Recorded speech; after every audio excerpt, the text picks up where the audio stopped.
Ďalší projekt. Sleduj nás a ukážeme ti, ako staviame záhradný domček a relax zónu.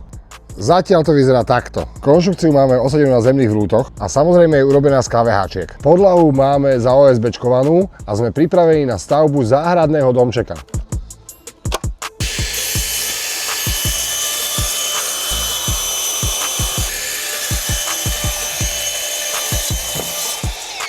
Tento projekt bude rozdelený na dve časti. Záhradný domček a relax zóna. V relax zóne budeme dávať terasu a prístrešok, aby to nevyzeralo ako chatovica. Dneska na tomto mieste nám vzniknú steny, tak nás nezabudni sledovať.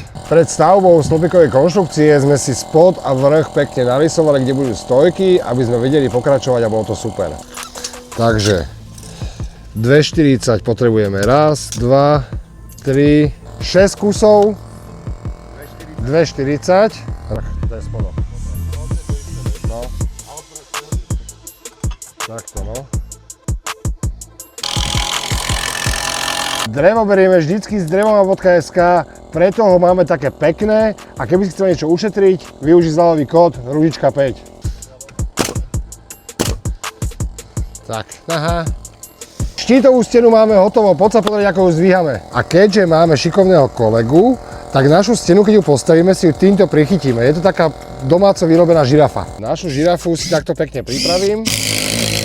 Navrtám si ju do podlahy tam, kde mám mäso, tvrdý hranol nejaký. A ďalej uvidíte. Pri zdvíhaní stien potrebuješ mať bezpečnosť na prvom mieste, tak si urob také kajličky, aby sa ti tvoja konštrukcia nedošmykla dole.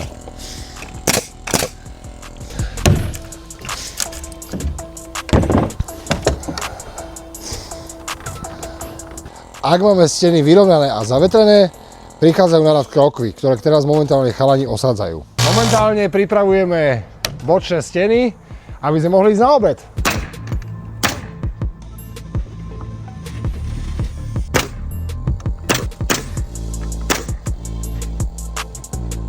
Ako si mohol vidieť, pracujeme na konštrukcii, ktorú si teraz zavetrujeme OSB-čkou.